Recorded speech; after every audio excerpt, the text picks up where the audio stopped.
From the Clark Ford Studio in Oxford, Mississippi, MBW Digital proudly presents the Oxford Exxon Podcast. I'd say thanks for tuning in, but why am I going to give you a round of applause for something you're supposed to do, to be frank? And now, here are your hosts, Chase Parham. And broadcast school has really paid off. And Neal McCready. I deserve to be on TV.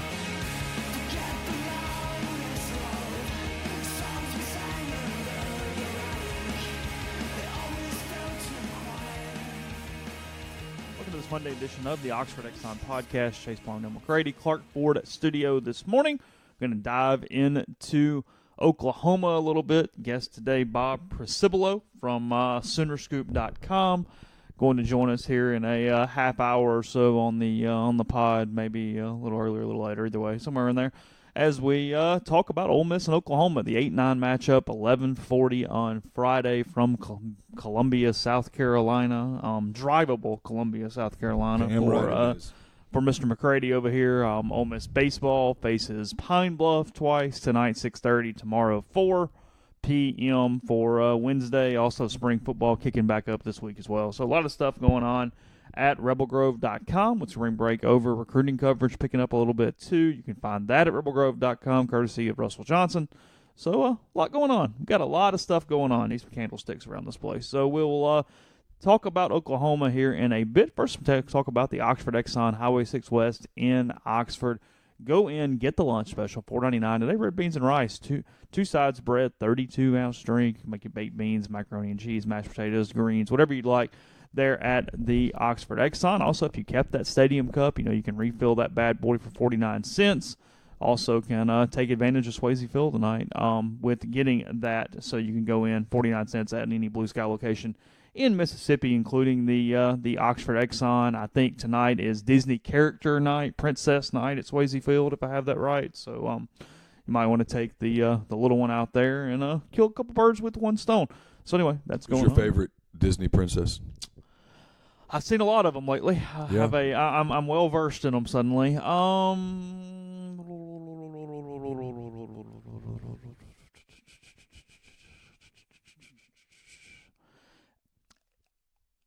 When you first said that, the first thing that kind of comes to my mind is Ariel. Yeah. I know that's your mermaid thing, but I'm going to steal it a little bit. I mean when she actually has legs. I'll fight you for Ariel.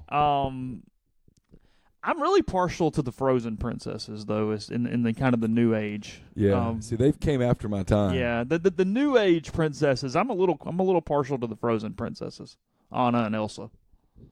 Okay. So I don't know. We'll think about it a little bit while you're talking about Clark Ford. Okay, I'll be at Clark Ford in the morning, going to get the autographs around 9 a.m. Pictures. Yeah, meet man. And greet.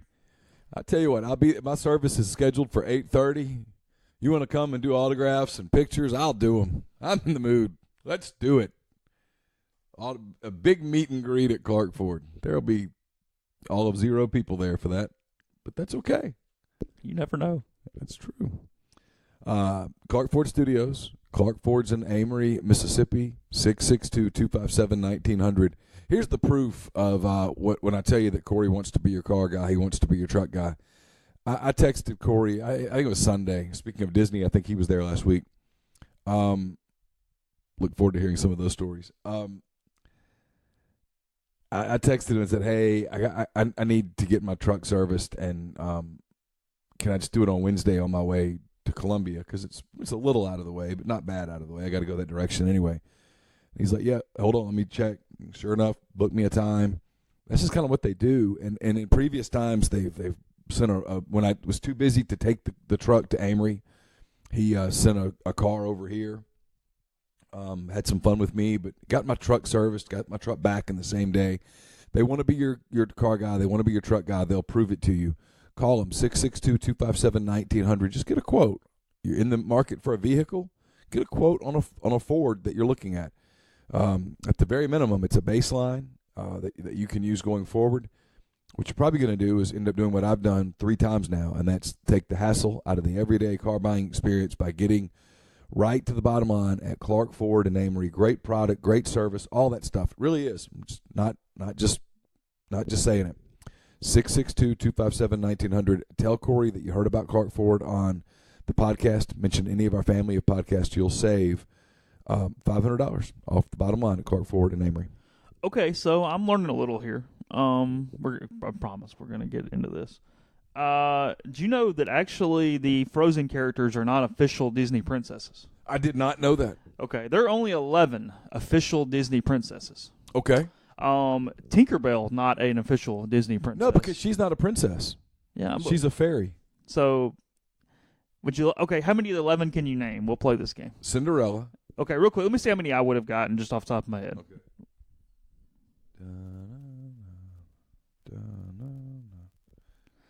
I think I would have gotten 8. Okay.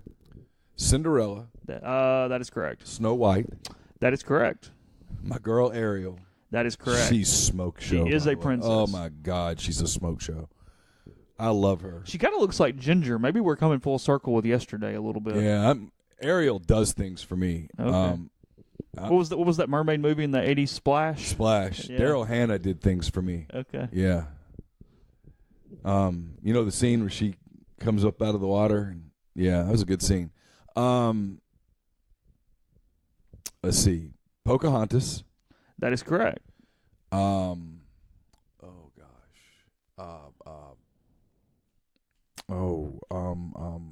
Oh my girls will be so upset. I'm in a little better stage of life to get some of these. Yeah, because it's fresher. It's around you all the time. I should know more of these. Hold on. You should. Cinderella, Snow White, Ariel, Pocahontas. You can tell that I focus because we own 9 of the 11 movies. And I still would have forgotten one of them out of the 9. Give me one, and let's see if it gets me moving. Belle, Beauty and the Beast. Yeah, I wouldn't have gotten that one. You wouldn't have gotten Beauty and the Beast? Nope. Okay. It's been a long time. You just want to know the 11? Yeah, give them to me. All right. Belle. Okay. Rapunzel. Yeah, I wouldn't have gotten that one in a million years. Wouldn't have gotten that. Ariel. Got her. Tiana from Princess and the Frog. Yeah. I wouldn't have gotten that. New Orleans themed Disney movie. Yeah, I wouldn't have gotten that. Snow White, Cinderella, Aurora, Sleeping Beauty. I should have gotten that one. Should have got that one. Yeah. Merida from Brave, the redheaded Irish girl. Yeah. See, you're winning because of recency bias, and that's okay. Well, frankly, they're letting more princesses in recent movies, aren't they? I mean, there's a little bit of because when we went to the princess breakfast or lunch or whatever it was in 2000, it was I'll tell you when it was. It was the day of the Virginia Tech shooting. When we went there were only like 5 or 6 princesses. So the list has expanded. It has. Pocahontas, Jasmine from Aladdin. Come on, bud. You clearly could have gotten that. Yeah, one. and that's one I should have gotten. And then Mulan from self-titled. So those are your 11 princesses. Yeah, I'm very partial, and I do mean very partial to Ariel. Although I do like Pocahontas, and I think Cinderella is sneaky hot. Cinderella is the 1 seed from a long time ago, but I kind of overlook her for some reason. I don't know why. Maybe I don't know. Well, she's a classic. Yeah. Like Cinderella, Snow White, Aurora, those are kind of your Mount Rushmores from like back in the day. Yeah. Because even Little Mermaid was like late 80s, early 90s, something like that. Ariel's kind of mysterious because you never know, like, are you going to get the fin or are you going to get her That's on dry the one land? that we are caught up on the most right now. She'll watch Little Mermaid over and over and over and over. I actually watched a decent amount of it last night. I hear.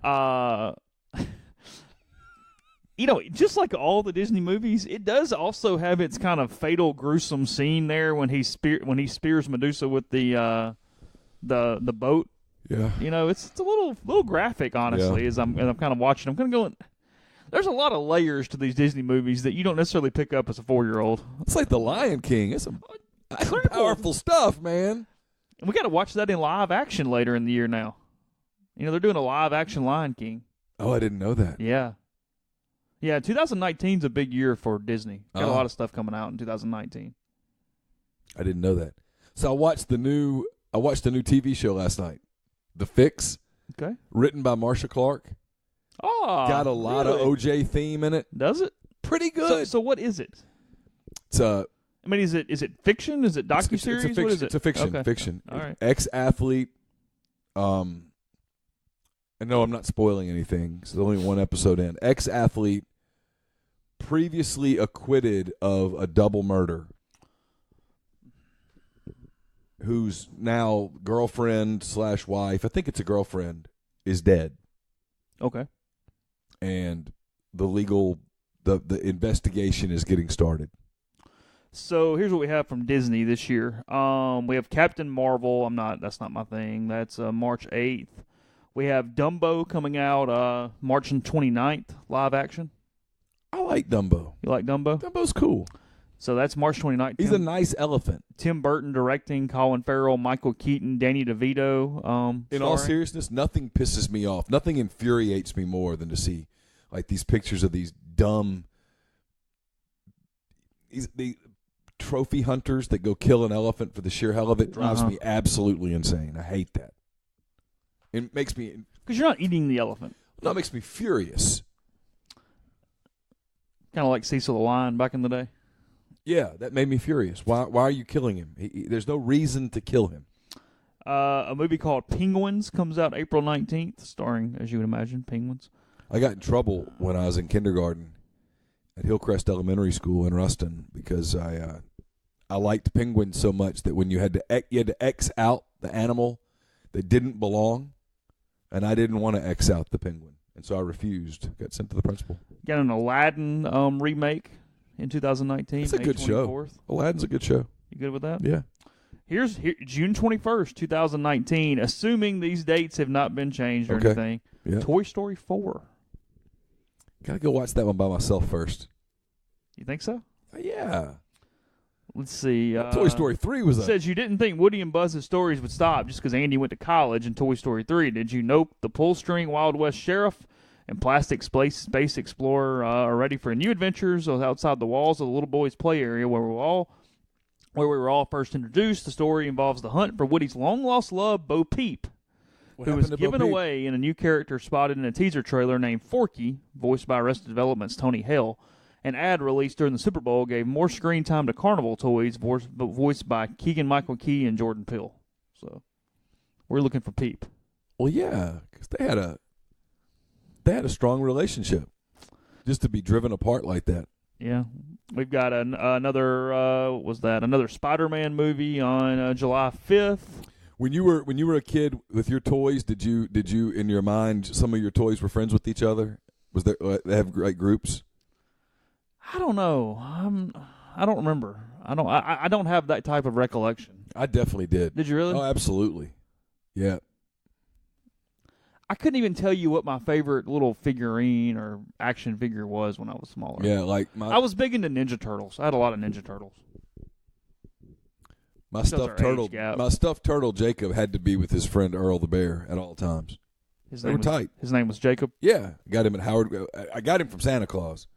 But I suspect that Santa Claus got him from Howard Griffin Land of Toys in Monroe. Feel confident about that? Feel pretty sure. Okay. Live action Lion King, July 19th, 2019. I'm skipping some of these because there's tons. Frozen 2, November 22nd. Okay. So we get Frozen 2. I'm all in there. Yeah. And then another Star Wars movie in 2019, December 20th. I know this is sacrilegious to say this, and when I was a kid, I loved Star Wars. But now I have a hard time getting into it. It's what I get. People cuss at me about this more than anything else from my pop culture references. I've never watched one all the way through. Ever. Well, quite frankly, I've only seen bits and pieces of maybe 2 of them. Quite frankly, now that we're at our age, if I tried to watch it for the first time now, I wouldn't be able to get through it. People have told me the order to try to watch them to keep me entertained, but I just haven't taken the plunge. I have watched pieces of 2 Star Wars movies. I'm not going to make fun of you. It's not very good. It's not. Well, the special effects that we were real big into in 1977 or whatever it was, I mean. Yeah, I mean, it was good then, but it's not good. Also have a new movie that I have not seen before called Onward. This is going to be out early 2020, I guess. It's directed by the Monster University people. It says the story of 2 elf brothers who set out to see if magic still exists in the world. Elf brothers. Is one of the elves Will Ferrell? I don't think so. I'm not interested. Another Indiana Jones movie in 21. Really? Yeah. You in there or no? Nah, I mean, I'm not. I have nothing against it, but I'm not. That's not going to be like set the date kind of thing. Okay. So there's your Disney Disney segment. Today's Oxford Exxon podcast. I'd like to thank the good people at anyway. All right, you're headed to Columbia tomorrow. Yeah. Driving all the way, one stop. That's the plan. Just stopping for food and bathroom purposes. Is that the goal? Yeah, I'm gonna podcast. I'm listening to some podcast. I'm gonna try to. I'll probably stop between Birmingham and Atlanta. I'm gonna try to get through Atlanta, and then I'll probably grab something and then head the rest of the way. We don't go to Columbia much. I think I've only been like 4 times, and I've covered the league for a long time. You covered that ill-fated football game in 2009. Yeah. I've covered a couple of Auburn basketball games there. Covered that football game. I've been a couple of other times, but I can't remember why. Do you like it? Columbia's a little different. It's a little more urban. It's not as bad as like Columbia, Missouri per se, but there are a lot of elements to Columbia, South Carolina that do not necessarily feel SEC-ish. Yeah, it's not my favorite stop in the league. In fact, it's one of my least favorite stops in the league. Like where they have the football game out there on the state fairgrounds. Mm-hmm. I don't like that. Not your thing. It's just not me. The arena is pretty nice. It's been so long since I've been there that I don't really know, but I'll give it a shot. What I'm fascinated to see is how long am I there? Am I there till Friday afternoon or am I there till Monday morning? I don't know the answer. They're carbon copies of one another. It's so you could close, not man. have a closer 8-9 game from a pure paper standpoint. Yeah. Well, and all the computer models show these 1-point games. You got tweeted at us. Did you see the Bears prediction on ESPN yesterday? He has Ole Miss getting out of that foursome. Out of that pod into the Sweet 16. Okay. Here's my thing. Uh-huh. Because I had people pushed back on me on 2 things yesterday. The Virginia stuff and the Baldness stuff. So I'll touch on both quickly. Start with Virginia. I've watched them. No. Virginia probably will go into our teas a little bit. Start with Baldness, because why are we still having this conversation?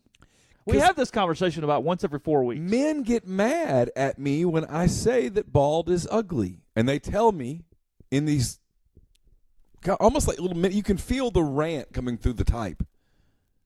My wife says it's hot. Great. What that means is you've done a great job of providing for your family. Good for you. Big part of the male job. We get a lot of our self-worth out of providing for our families. It means that she thinks you've done a good job providing for your family, providing for your kids, providing for her, etc. She's lying to you. You're doing a good job of the hunting and gathering. She's lying to you, but it tells you that she wouldn't trade you in just because of the hair. She wishes you had hair, but not bad enough to run the risk of getting back out into the wild. It's all good. You're okay. Congratulations. It doesn't mean you're a great-looking guy. You'd be better looking with hair. Now, that's the deal. And I can say that. It's kind of like you can't talk bad about my mom. I can talk bad about my mom. Not that I would, Mom. I wouldn't. But it's like that. I'm a bald guy. I'm a fellow bald guy. I can say these things, and I can say them from a place of truth. I had one of our good friends tell me yesterday that she does not believe that I am out of the woods with potentially going bald yet. That really? Still, even at my age, there's a chance I could still lose it. I mean, there's a chance you could lose it, but you'll be in your 60s or 70s. No, I mean, she's talking about like soon. Like, you never know. It could pop. Yeah, it's thick. So. Like I don't have like my hairline's still pretty solid. Yeah, I don't. There's no signs at all. No. I mean, I guess I'm probably just going to be gray in 2 years. Well, that could happen. Yeah. Whatever. I'm not going to color it. You're not. Mm-mm. I don't think you should. No, I'm not. I don't care. Yeah. I don't think it's this detrimental look. No. You'd rather be gray with a full head of hair than bald. Oh, absolutely. Absolutely. I think women like gray. They'll tell you that. Women find like a little bit of gray hair sexy. You had someone tell you that just yesterday. I did, yeah. No, yeah. Right now it's just like right here, but I think it's going to come. That's all right. It's okay. There's nothing wrong with that. So, are you done with that? Yeah, I'm done with that. That's my thing. I mean, people get upset at me. There's no reason to be upset. If she's telling you, hey, baby, I like it, great. That means you're doing other things really well. Whatever those other things are, what it is you're providing for your family. That's what you're doing well. Yeah. The rest of it doesn't matter. We'll get into Virginia in 1 second. Before we do that, I'll tell you about Community Mortgage, Oxford, Memphis, Citto County, and Chattanooga. Underwriting and processing is done in Memphis. They're getting local underwriting that understands your market. It's a leader in condo financing in Oxford and the float-down option, which allows you to lock in the current rate. But if rates go down before you close, you just get the lower rate. You can find Jason at 662-234-2704 or JLOWE at communitymtg.com. The podcast is also brought to you by our friends at Grenada Nissan. If you're in the market for a Nissan vehicle, that's the place to go. Give them a call or drop by the dealership just off Interstate 55 in Grenada. And then go visit the website, GrenadaNissanUSA.com. They've got a complete selection of new and previously owned Nissan vehicles. If they don't have it, they'll get it. Great lease deals as well there at Grenada Nissan. We're also brought to you by Oxford University Bank. OUB, locally owned and operated right here in Oxford. When you deposit money at OUB, that money and the vast majority of the bank's profits go right back into the Oxford community. OUB also has a commercial checking account now paying 1% interest as long as you keep $10,000 in the account. Comes with fully interactive online banking. They can set up any local business to deposit checks from their office and not have to worry with coming to the bank daily to deposit those checks. More than likely, any business owner at another bank is now paying a monthly fee for their account, and they're most assuredly not making 1% on their money. To learn more about OUB, check out Live Oxford, bankoxford.com, or call 662-234-6668. OUB is FDIC insured. Podcast also brought to you by Harry Alexander. Harry is a big part of Savannah Square. It's a new 9-acre development, about 0.7 of a mile from the Oxford downtown square. It's conveniently located east of North Lamar, just a stroll from the Midtown Shopping Center. Lots of restaurants there. It's near Handy Andy, Volta, the Oxford Canteen. Savannah Square will initially consist of 32 standalone detached structures ranging in size from about 1,060 square feet to about 2,400 square feet. The model home is available for your inspection. It's located at 215 William Street. These homes have wonderful layouts. I've seen them. They're really nice. Impeccable finishes. You can go inspect them at the model. Give Harry a call. Send him a text. Send him an email. Get in touch with him, and he'll get you a look at the model. He'll get you more information about this great new development while they're still available. SavannahSquareOxford.com. Send Harry an email, ha@harryalexander.com, or give him a call or text at 662-801-5621. Harry is part of RE/MAX Legacy Realty. Podcast is brought to you by Blow Dry Bar Oxford, 662-638-3310. You know by now they're open 10 to 6, Tuesday to Friday, Saturday 10 to 3. For guys looking for a good gift for the lady in your life, go ahead and get a gift card. Mention Rebel Grove, save some money in the process. You'll get a discount there. Also get a discount on a haircut. We've mentioned hair for the guys that still have it, aren't having the ball conversations with Mr. McCready. Let Blow Dry Bar take care of you in that department. They'll knock $5 off when you mention rebelgrove.com. They've got a couple good people to take care of that for you. Again, voted Best New Business in 2018. A lot of different options, male or female, going in, stopping by there at Blow Dry Bar Oxford. Again, 662-638-3310. Now back to the show. So, okay, we got the baldness thing out of the way. Now we'll talk Virginia. You wanted to speak on whatever the other thing you had on your mind was here. So, let's hear it. What is it that you got beat up about when it comes to the Who's of the University of Virginia? People push back when I said I thought it would be difficult for Ole Miss to beat Virginia. They're a 1 seed. They're not flawed the way Ole Miss is flawed. Now, does that mean Ole Miss? We called them psychopaths yesterday. And they are. Look, the tournament's going to roll around. I think there is some mental baggage. You know, I mean, it's like Ole Miss. I hate to be this way. Regional time, things get weird. Look, last year, Ole Miss goes to the SEC tournament in Hoover. I was there. I covered the whole thing. Chase was like, yeah, you won't be there long. I was there for 6 days. They kicked ass. Did you pack like a champion at least? Did you pack all the way through Sunday? Oh, yeah, because I was reverse jinxing it. I packed for Sunday hoping, sorry, y'all, this is how this works. It didn't matter. Remember you were kind of hoping, hey, I got a couple pair of shorts and a couple polos in here, and this will take care of it. Because at the time, you said they just need to win one. If they win one, they're a fine. National seed. And I was like, okay, well, good. I'll be out of there. And they lose the first one. They lose the first one, and I'm like, well, whatever. And then you got the cute story. They walk off Georgia. Yeah, and I thought, well, the Friday we'll get out of here. They won. And on Saturday, I'm like, oh my! I knew Saturday morning when I got up, I'm going to be here till Sunday afternoon. I knew it beyond. They're starting to hit a little bit. They're going to hit their way through this stupid thing. But by then, I was working on the Vitter thing, and it really didn't matter. Yeah. But my point is that Ole Miss kicked ass in that tournament. They looked great. That Saturday, they looked like a man. Because I remember writing, this team not only going to Omaha, this team could win in Omaha. I thought they were going to do what Arkansas ended up doing. Mm-hmm. They get to a regional. Everything changes. Heartbeat goes up. Blood pressure goes up. Nerves go up. Virginia lost to Maryland, Baltimore County last year in a game that mattered. Now, dive into that game. How did Maryland, Baltimore County do it? They got unconscious from the three-point line. Made like 15 threes. And they were up way early, huge, right? Didn't it? Was just from the jump. It was a massacre. From the jump, it was a massacre because they couldn't miss shots. Yeah. Well, that helps. Here's my thing about Virginia, and someone said it's the best one seed you could get. I tend to agree. I wouldn't want to play Gonzaga. No, that's fair. I wouldn't want to play Gonzaga because Gonzaga has really talented bigs. Ole Miss struggles with really talented bigs. I wouldn't want to play Duke because Duke, and I wouldn't want to play North Carolina because they're just too deep for a team like Ole Miss. I think Ole Miss could play Duke and North Carolina a total of 200 times, and I think they wouldn't win more than a couple of those games.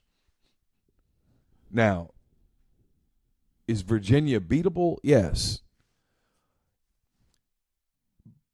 But beating Virginia is going to be difficult for either one of these teams. Now, I'll say this. I think Ole Miss has a better chance of doing it than Oklahoma would. I actually don't think Oklahoma could do it. I think it's a total mismatch. But Virginia is going to play that packed defense where they're going to make you beat them from the perimeter. And if Ole Miss were to play them in a game and only make 9 threes, you're not winning. Period. You've got to shoot the lights out. So is it possible? Yes. But we keep waiting for that game where Devontae Shuler, Terrence Davis, and Breon Tyree all make buckets the same night, where they're all hot on the same night. It hasn't happened yet that I can recall. It would require that to beat a Virginia. Now, if that happened, and they knock down 14, 15 threes, and Virginia starts thinking, "Oh God, here we go again." You could have you could be the Tennessee Tech of Black Monday. Well, because the reason it's some false equivalency on what Chris Falik or whatever his name is was talking about. He mentioned Kermit Davis. Kermit been a bit of a giant killer at times at Middle Tennessee. He's won a lot of games. The problem is that this is not Kermit's team set up the way Kermit's teams are going to be set up. They did that with that fierce 1-3-1, zone the hell out of you, but became a matchup problem on the defensive end of the court. And this team is not there. This is not the talent. This is not the scheme that he's going to run when he gets all his troops in. He talked about it. I'm going to write about this a little bit later today. He talked about this on the teleconference yesterday. I just didn't get a chance to write yesterday. I had 1,000 things to do. It's one of those deals where you're leaving on Wednesday and you've got 1,000 things to do and 2 days to do it, and also had to take Carson to the doctor. It was one of those days. So I'm going to get to it this morning. Here's the thing. Kermit talked about he loves these kids. He's proud of them. He's happy for them. But he made it very clear he doesn't have this program anywhere close to where he wants to take it. And he doesn't have the locker room anywhere close to where he wants to get it. The culture of the program is still very much developing. This isn't his Middle Tennessee teams, like you're saying, that those kids had been in the program 3-4 years. He's not there yet. It could happen. I mean, I'm not saying the people that say, well, you're saying they have no chance. I'm not saying that. But if you're going to Columbia expecting to go to Louisville next week, you're just staring. Your red and blue glasses are really thick. It would be a monumental upset. Well, I saw this in 10 Thoughts. It got pointed out a good bit on the site yesterday. I want to make kind of a semantics argument or clarification on it a little bit. You made point that you believe that given that what's potentially coming in recruiting, just everything involved, this is Kermit Davis's worst team. Yes. I think a clarification there should be a little bit simply because it's the SEC and who knows, least talented, not, hey, Kermit's never going to have a team worse than an 8 seed. Yeah, no, from a result standpoint. Yeah, there's no way to say that. I mean, yeah, there will probably be teams that don't have this result. This will be his thinnest, least talented team. Yeah. If it's not, something went bad wrong. Like the market really changed. Really changed. It got a little carried away all of a sudden. Yeah. I mean, if it's not, if he has teams that are thinner than this team and less talented than this team, something went wrong. Guys, he's playing with 6.5 kids. Their 8th player right now is a former walk-on. 8th player. They don't play Rodriguez. They don't play Naylor. They don't play Hallams. Curry's redshirting. Miller's redshirting. He's playing 6 kids big minutes, getting a few minutes out of Olenichik and a few minutes out of Davis, and just hoping. When Bruce Stevens looked like he had turned his ankle the other night bad, that was the end. I thought, that's it. It's over. It's not enough. I think they got a hell of a shot to win on Friday, and I think they have the goods to make Sunday fun and interesting. But you got to – part of the deal is Ole Miss can play its A game, and if Virginia plays its A game, you're losing.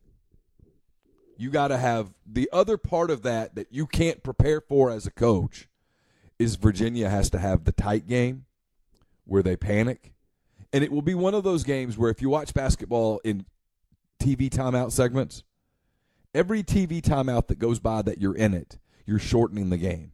And if you shorten the game and make it an 8-minute game, that's where you would hope from an Ole Miss perspective that your kids go, hey, this is house money right now. Just throw some shots up. Let's see what happens. This is house money. Let's have some fun. And Virginia's over here having a panic attack. Because Virginia doesn't get to house money until they get to Minneapolis. Yeah. They have to win 4 games before it's house money. Because look, I mean, in all seriousness, there is a decent parallel there from a Ole Miss baseball, Virginia basketball standpoint. Really, really good regular season teams, programs, and Virginia has accumulated not just 1 year, years of scar tissue. Yeah, I'll go back. They've lost in the round of 32. They've lost in the round of 16 as 1 seeds. Yeah, I'll go back to Black Monday for a minute. Sorry to do this to people. When Ole Miss lost that first game, the environment changed. The body language of the players changed. Meanwhile, Tennessee Tech was over there going, hey, what's up? Hey, you in the right field. You wanted to pitch? Here's the ball. Go for it. Let's see what happens. We're supposed to lose. They were playing with house money because had Tennessee Tech lost that game, I'm sorry, Ole Miss fans. I know you're mad at me right now. Ole Miss would have been, okay, man, now we can get ready for a super regional. You know what he was going to say in the thing out in right field when they had their last team meeting? Proud of you guys, man. We scared the hell out of these people. Yeah. Had a hell of a year. Wasn't this fun? Yeah. Remember it, enjoy it, soak it up. Yeah. Proud of you guys. We're going to get back on the bus, and we're going back to Cookville or wherever. And I'm going to take the rice job tomorrow, and we're going to have a big time. Yeah, but you know what? You guys will remember this weekend for a long time, and you'll be able to tell people legitimately that you scared the hell out of 15,000 people. And Ole Miss would feel tons better the next week going, okay, it's Texas. It's not Tennessee Tech. Yeah. It's Texas. Yeah. Whatever. Okay, good. In much the same way that if Virginia gets to the Final Four, well, then they're dangerous as hell. Because now you're on even footing. But, yeah, look. Virginia's scared to death of Gardner-Webb right now. I mean, they're terrified. They're scared of their own shadow. Let no one kid you. Absolutely. They know it. It's tournament time, and they didn't play well against Florida State the other night in the ACC thing and got bounced in the semis. Florida State's good. Make no mistake. Florida State's better than Ole Miss. But so when people go, so you don't think it's possible? Oh, I think it's possible. But would I bet on it? Absolutely not. Virginia's a better team, and if Virginia plays well, they'll beat Ole Miss.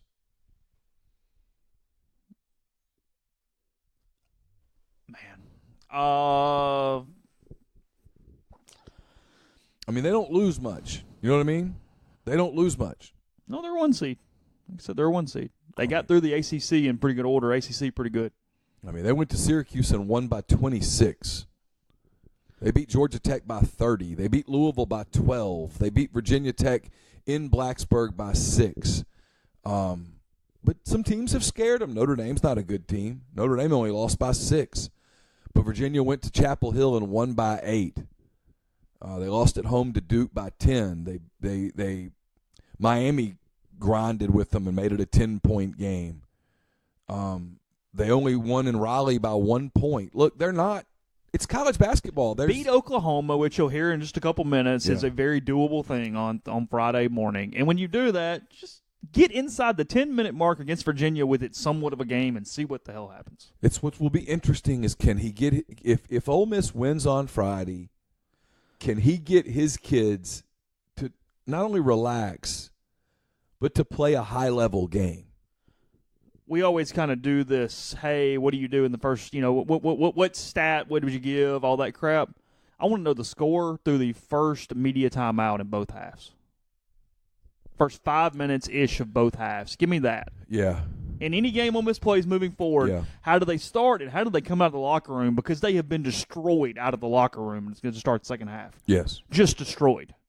Yeah. So how do you start the second half is the question to this. Because Oklahoma's a fragile team. If you can get in Virginia's head, you might have a shot. How do you come out of the half? Do you lay that egg where you go 1 for 9 from the field coming out of the locker room and it's just over? Yeah, it's fair. They've done it a lot. I mean, I don't know why. I don't have an answer. That's why I tell people enjoy this team, enjoy the ride. They overachieve. They ought to be playing with house money right now. Pour a cocktail at 11:30 on Friday morning and see what happens. Have a good time. It's okay. The great thing about the tournament is you get to Sunday, and if you get to Sunday, you got a chance to put the slipper on because you're in that spot then. If Ole Miss gets to Sunday and loses, Kermit Davis's message to those kids in the locker room is going to be about how proud he is, about how they will remember this for a long time, about how Terrence Davis's legacy will be the kid that stuck with it and took Ole Miss to the tournament. He'll tell Brian and Devontae and Blake and KJ, we can build off this, and he'll tell them how you should hold your heads up high walking out of this locker room because you overachieved. You proved a lot of people wrong. You it'll altered either a program. be that message or it'll be, hey, you like that glass slipper? Because we're going to wear it for a few days. Yeah. Either way, it's great. It's a cool story, one way or the other. But that's what I think he wants them to do is show up, locked in, play hard, play smart, do what they do well, and then let the chips fall. Yeah. Let's find out more about Oklahoma in a minute. We'll talk to Soonerscoop.com's basketball beat writer, a member of the Rivals family, Verizon family, Yahoo family, Oath family coming up here in a second on the show. First, tell you about Mastercuts Lawn and Landscape, mastercutslawn.com, 662-607-7773. You can also get a free quote by email, info@gomastercuts.com. We told you about the custom playhouses. We've told you about the fences, the decks, everything else. Just get the basic maintenance, the mowing, the edging, the weed eating. Sign the contract now for the season with Mastercuts. Again, that's mastercutslawn.com. Tell them we sent you. We'd appreciate that as well. And use the phone number 662-607-7773. You can't count Princess Leia? Come on. Not a Disney princess. Well, they acquired the franchise. I don't think so, Shandy. That's a loose interpretation. Real loose. And Ariel, she's not always in the water. I'm going to come back to it. Okay. Join the Ole Miss baseball team back at Swayze this week. Take on Arkansas Pine Bluff, a 2-game series starting tonight at 6:30. General admission tickets can be purchased by visiting OleMissTix.com. The Ole Miss men's tennis team back at home, they host the Georgia Bulldogs on Friday at 6 p.m. Tennessee on Sunday at 1 p.m. Admission is free. For more information, visit OleMissSports.com. This podcast is also brought to you by John Edwards, Regency Travel Incorporated in Memphis. If you've been thinking about that golf trip with the guys that you'll never forget, maybe an anniversary trip she'll never forget, whether you're going to Paris, you're going to St. Andrews, or just want to just chill in the Caribbean, whatever it may be, get in touch with John. He's part of Virtuoso. It's a worldwide network of travel partners that allows John to supply his clients with added values and unique benefits that are simply not available to other travelers. John traveled the globe for 37 years before getting into the travel business.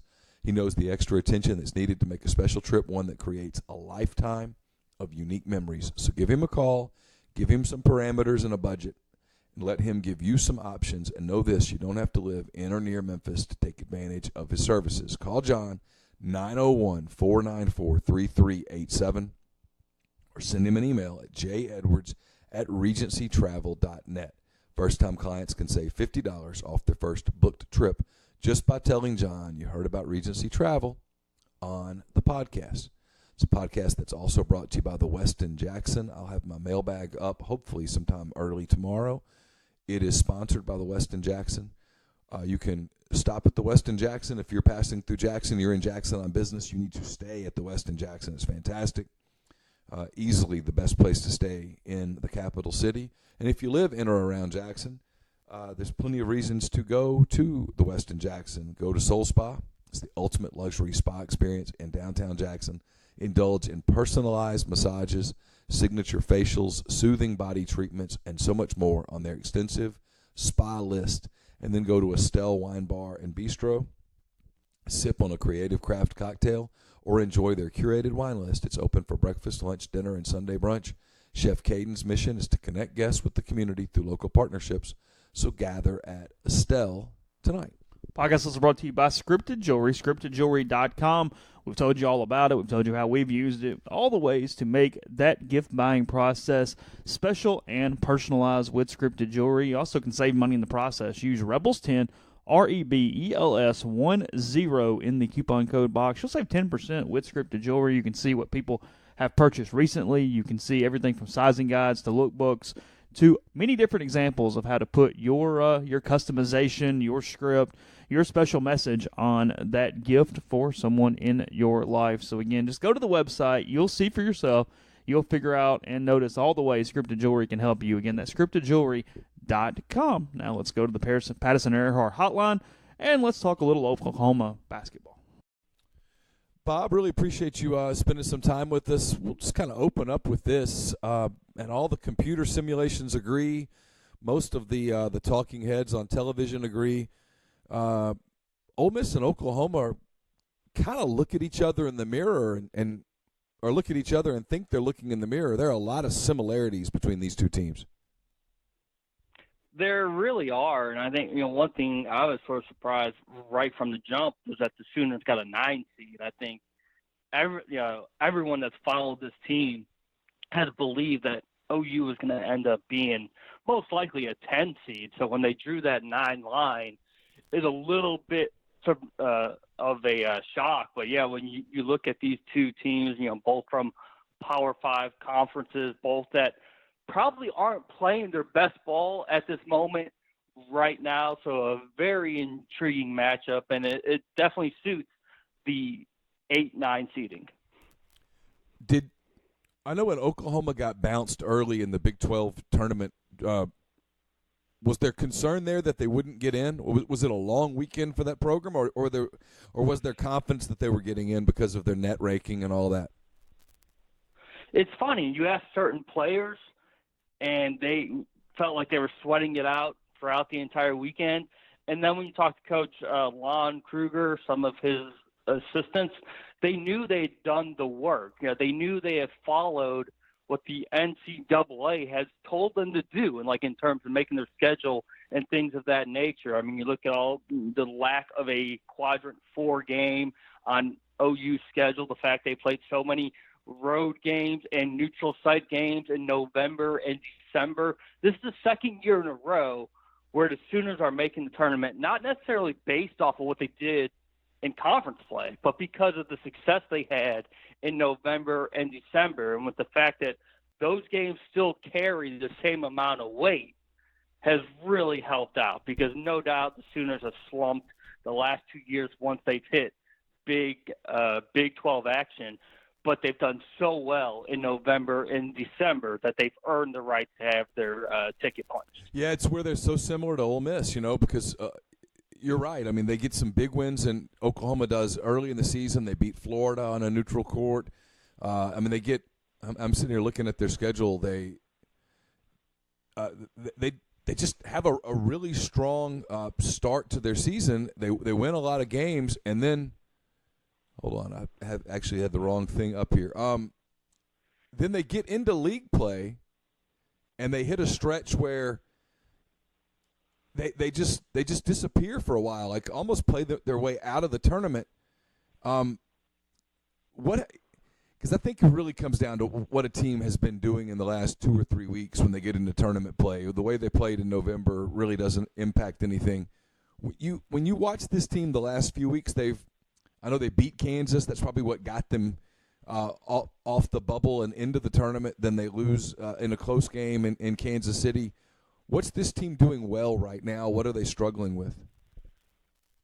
The thing is, they went from 11-1 to 15-10, right? And they played their way right on to the bubble heading into the last month of the season. And senior guard Christian James was the anchor during November and December. He was sensational. I think of the game against Notre Dame and Madison Square Garden, where James just took over and made sure the Sooners weren't going to lose. He said he banged up his shoulder early on during conference action, and it just felt like mentally his confidence wasn't there. And they kept going to Christian time and time again, and it wasn't paying off. And that's how you go from 11-1, 15-10. And then the Sooners made a shift. And Christian James is still a vital part of this team, but now junior Christian Doolittle is actually the main focus. The ball is going through him. Everything's running his way first, and he's come up big time and time again. He's scored in double figures the last 8 games. His confidence is at an all-time high. This is someone who looked great as a freshman 2 years ago. Then he's academically suspended for the first semester of his sophomore season. And then when he comes back and trying to deal with Trey Young, Christian Doolittle never knew exactly how he should fit in. And he only averaged 2 points per game. And then this season he's found his groove again. He's averaged 14 points in league action. And he's just someone who brings a lot of versatility, not only on offense but on defense. And because he can guard all 5 positions, and that's actually where it kind of helps at times, but it hurts because the Sooners have a very clear lack of size.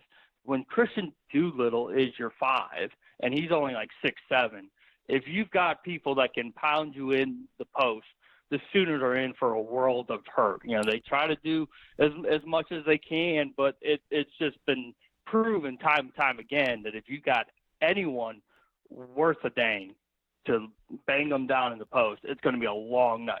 for OU. That's where this matchup's fascinating because Ole Miss doesn't really have that. I mean, they don't really have that athletic big that can dominate games. They struggle against teams that have an athletic big. Oklahoma doesn't really have that, 6'10" long rim protector kind of guy. Ole Miss doesn't either. So this thing's going to come down to guard play, I think. Ole Miss has these three guards. Everyone talks about them, Breein Tyree, Terrence Davis, Devontae Shuler. They're sort of sporadic in their play. When they attack, they're really good. They tend to settle for shots. How does Oklahoma defend athletic guards? Because I know they see a lot of them in the Big 12. They do a pretty good job, but the one thing that's happened here lately is if OU's shots aren't falling offensively, then the effort sometimes isn't there 100% on the other side of the floor. And that's been the troubling aspect because OU hasn't shot the ball very well here during the last month and during conference play. And we've sort of seen that trickle down into other areas of the game, and that just can't happen for OU to be successful Friday. If their shots aren't falling, they're going to have to be able to still pick it up on the defensive ends of the floor. You mentioned Sooners not having a post guy. They did. Jimani McNeese was a fifth-year senior who was playing incredible during the first month of the season. Well, at least for him. Let's not blow that out of proportion there. But he was playing really well, and he injured his ankle, and he's just never been the same again. And then actually last Wednesday in that loss, he rolled his ankle one more time. And this one looks really, really bad to where I'm not even sure if he's going to suit up rest of the way. I know he's going to really want to, but for someone who's made his living off of his athletic ability in terms of blocking shots and having big-time dunks, he just hasn't been that guy. And so they've had to try to adjust to not having that. But, yeah, this is what's really funny when it comes to the Sooners is you take out Wednesday's game. Every other game this season, whoever has had the better field goal percentage has won the game. If it's OU, they won. If it's the other team, they won. It was that simple. And, I mean, it sounds so obvious. It's a make-and-miss league thing. But if OU makes its shots, it usually wins the game. So I think we'll know within the first 10 minutes whether or not the Sooners have a realistic chance of winning this game Friday. Yeah, I'm looking at their scores. I'm not going to go through their entire schedule and bore people to tears, but starting around February the 11th, they lose by 6 at Baylor. Then they go to TCU for what was a big game, and they win by 9.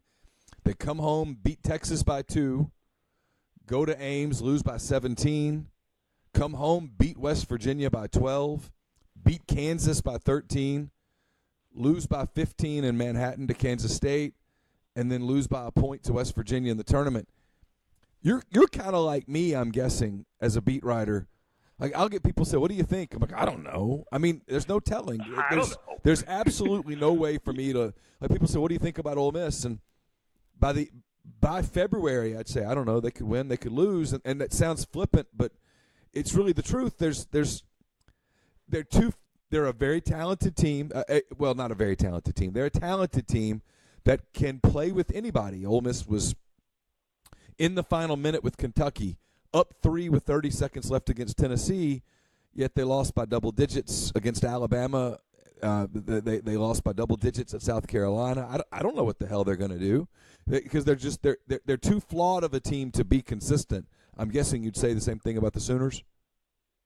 100%. There's no doubt about it. The team that played Kansas a couple weeks ago, that looked like a 3 or 4 seed. And then there's been games against Kansas State and Iowa State where they've looked like a 12 seed or not even deserving of being in the tournament. It does fluctuate so much from game to game. And part of that is because sometimes they really don't get a lot of production out of the point guard spot.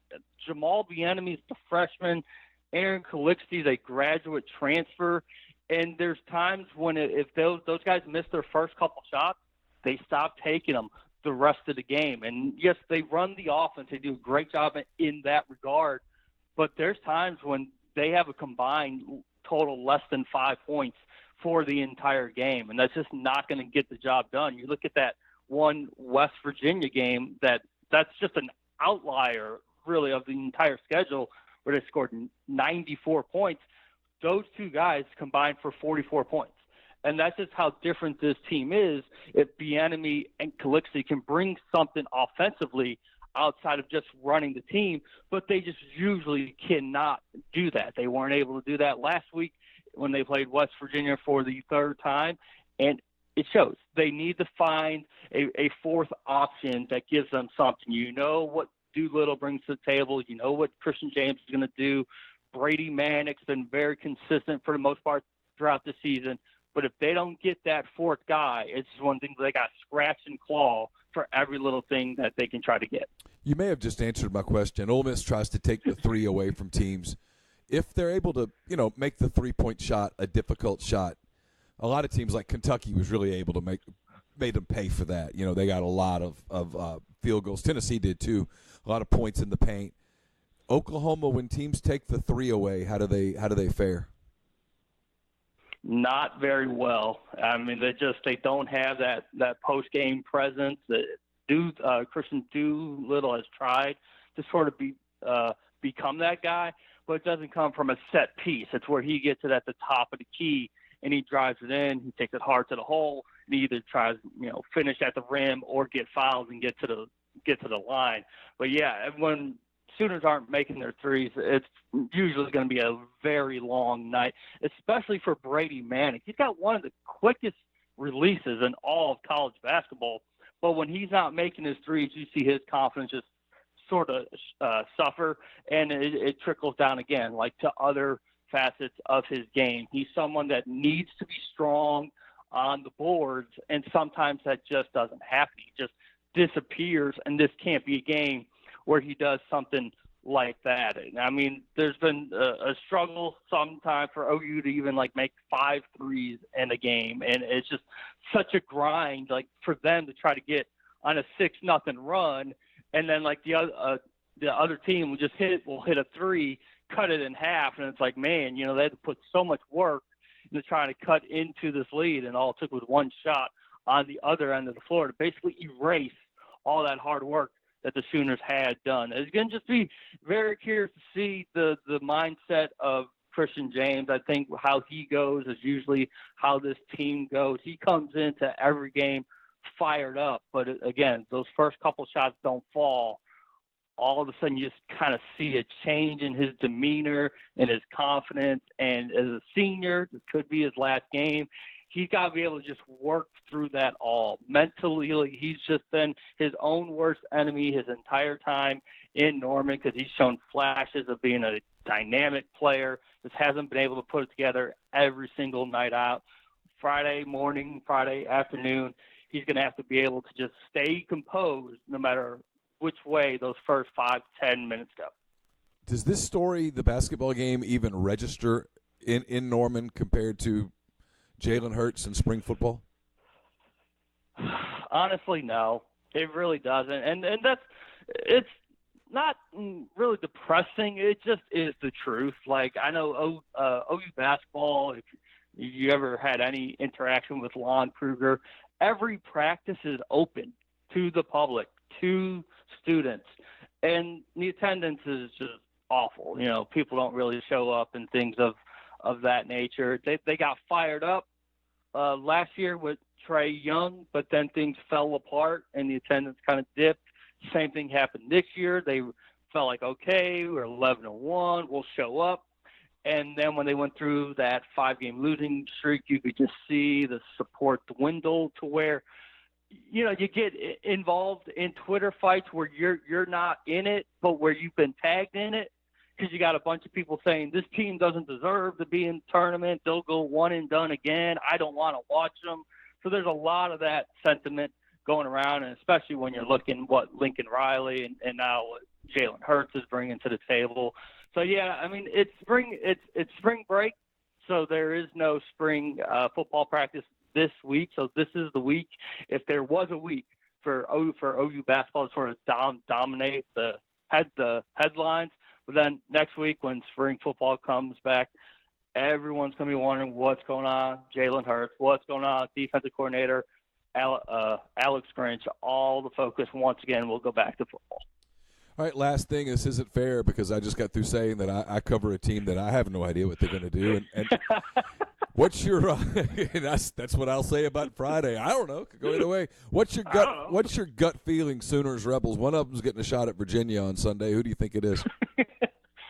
I actually think it's going to be the Rebs. I think OU has a hard time playing early, like bringing its own energy into a game. I think that's something that's happened quite a few times, and I'm not sure if they can put it together one more time. It really felt, I don't know if this is fair to say, that they were a little deflated after beating Kansas. Like they'd worked so hard to get to that point. They knew how big that game was, how big that moment was to have a signature win that wasn't Wofford way back when in the first couple of weeks of the season for their tournament resume, punching their ticket.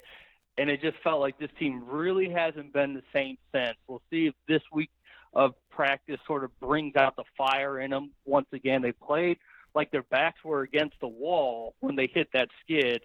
I haven't seen that sense of urgency here in the last week. So we'll see if the Sooners can turn it around. But if you ask me, I think it'll be a close, competitive game. Not sure it'll be an entertaining one necessarily, but as of right now, I like Ole Miss by maybe like 3 to 5 points. Bob, thanks so much for the time. Really appreciate it. If you guys need anything from Columbia, don't hesitate to ask. I'll be happy to pay you back. All right, guys. Appreciate it. Thanks to Bob for coming on the show there and talking a good bit of Oklahoma. Basketball, again, Rebs and Sooners tip off at 11:40 a.m. Central Time on Friday. True TV, I believe, is the channel. Is that correct, Neil? Yeah, I think that's right. Is that right? Yeah. You sure? I'm not positive, but I'm 90% sure that's right. Okay, fair enough. I also want to tell you about G&M Pharmacy there on South Lamar in Oxford. They deliver local in the Oxford area, your home or workplace. They offer MedSync to make sure you're on schedule and just make it easy to take all the medications you need when you need them. You can transfer those medications over to G&M by giving them a call at 662-236-2222. You can find out more about the CBD oil. You can find more about just all the ways that the local hometown pharmacy can take care of you. So, again, that's 662-236-2222. One of the mailbag questions is disturbing. I just got through looking at it. There's a lot there. There's It's deep. Well, I mean, no, it's just insane. Just that's no.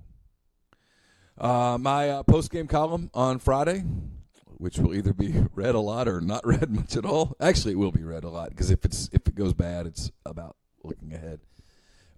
It's sponsored by Pinnacle Trust. Pinnacle Trust, based in Madison, Mississippi. They have clients in more than 25 states. They're everywhere because they do great work. They provide detailed, specialized investment management, financial planning, retirement planning for individuals and businesses, and much more.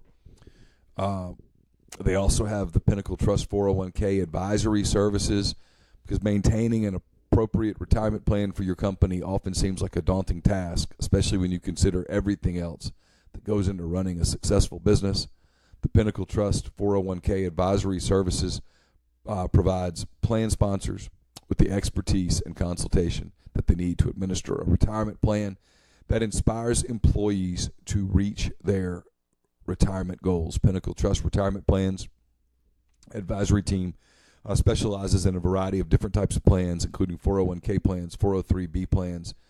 Pinnacle can help sponsors benchmark their current 401k plan, consult on current plan designs, provide ongoing plan and investment fund reviews, manage employee communication and investment education, and conduct a plan sponsor fiduciary analysis.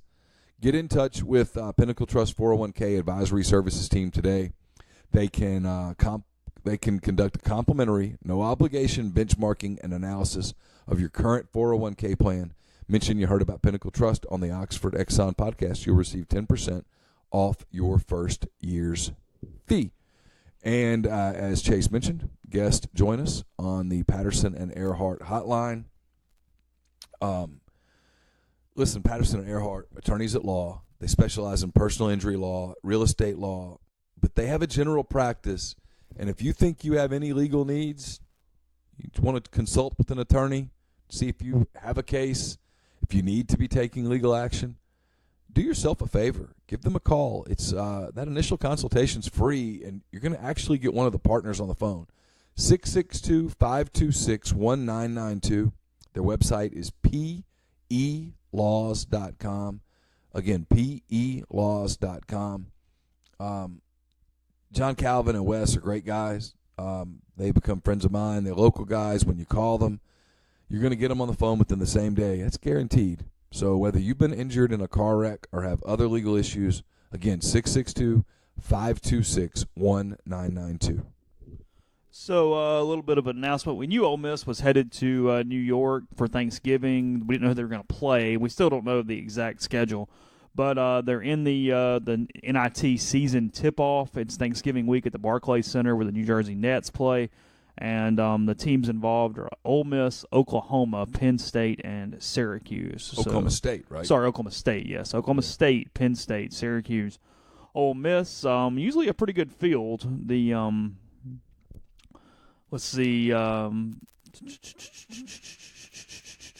This past year, the teams were Kansas, Marquette, Louisville, and Tennessee. So that is the field this past year. And then, again, we'll know more about who they're going to play and when and all that stuff much later. But those are the teams in the event.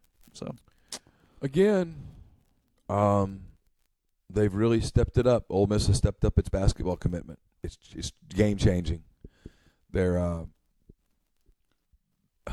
Kermit Davis is making 2.5, and I dare say he's probably going to get a raise. They've got a great staff, well-paid staff, great facilities, and now they're really scheduling. I mean, they're stepping up their scheduling too.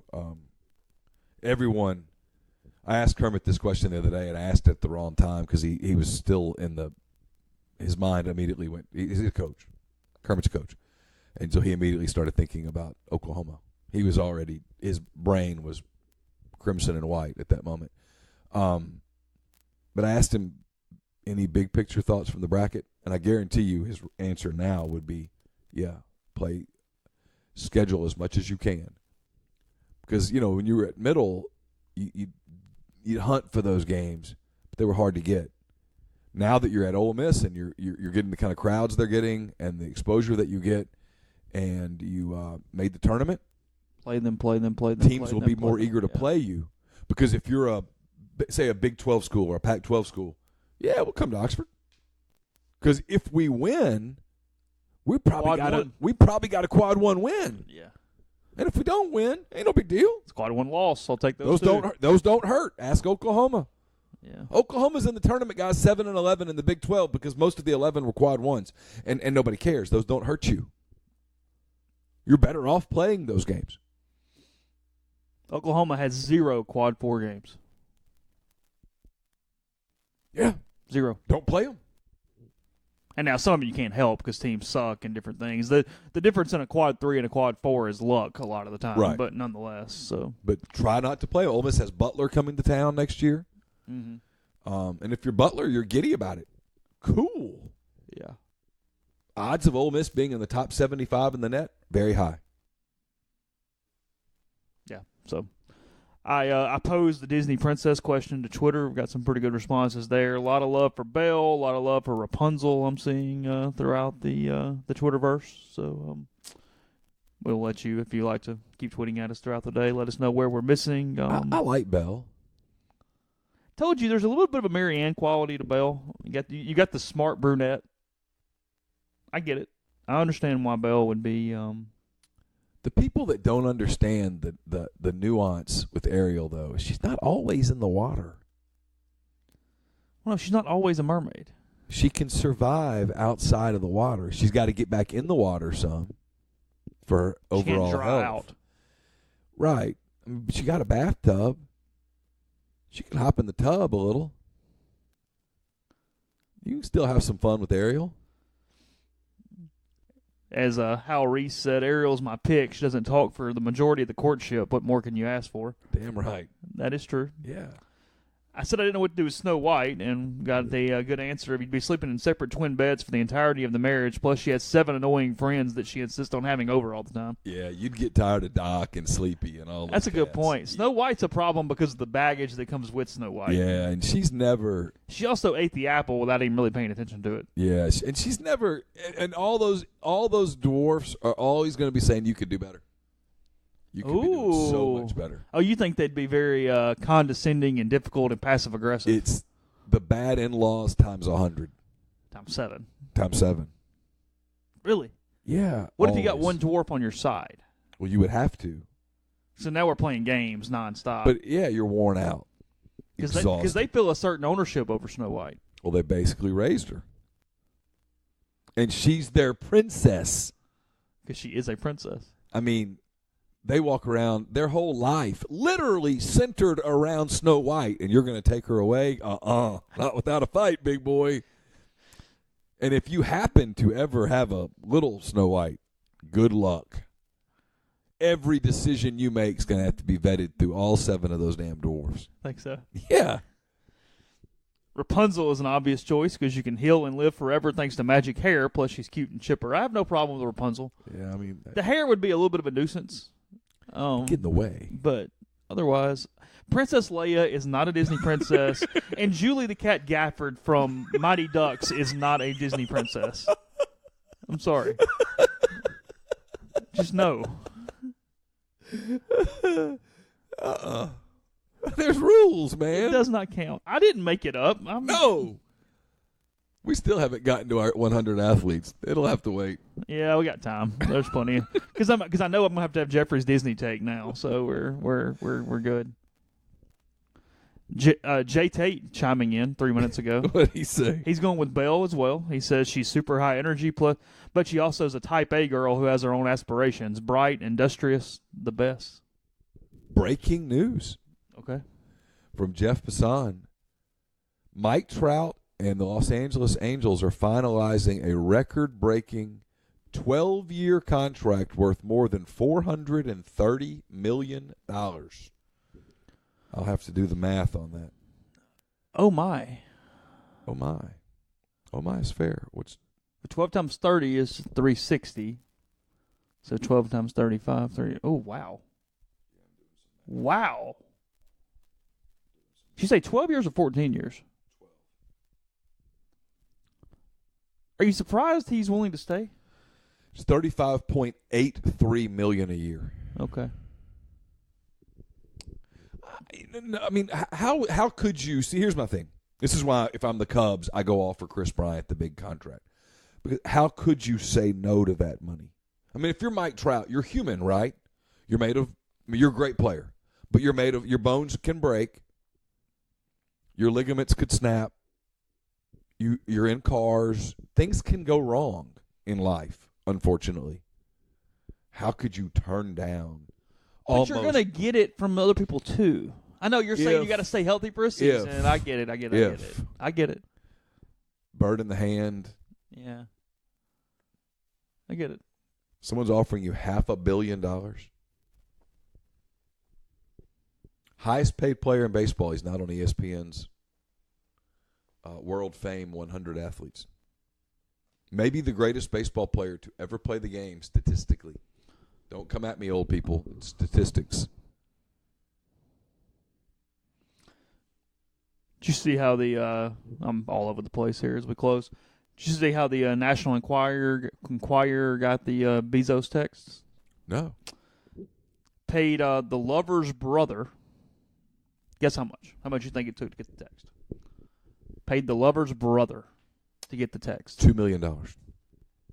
They got quite the bargain. Only cost them $200,000. Wow.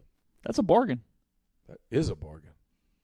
They'd have paid more. They got bang for that buck. Yeah, they would have paid much more. So, anyway, just seeing that. Okay. Ole Miss Pine Bluff tonight from Swayze Field. Jordan Fowler throwing today. Zach Phillips making his first midweek start tomorrow, meaning Doug Nikhazy will throw on Saturday for the Rebs against Missouri in Columbia. We'll obviously look at Missouri a little more on Thursday. Again, no podcast tomorrow. Neal is driving to Columbia, South Carolina. A lot of Columbia this week. Almost playing 2 games in Columbia on the same day in different places on Friday. So no podcast tomorrow. We'll be back on Thursday. We'll talk to Jeffrey. I'm sure it'll have the same seriousness that this one did today. We really appreciate Bob giving us some Oklahoma nuggets and thoughts as well. We'll talk to you again on Thursday.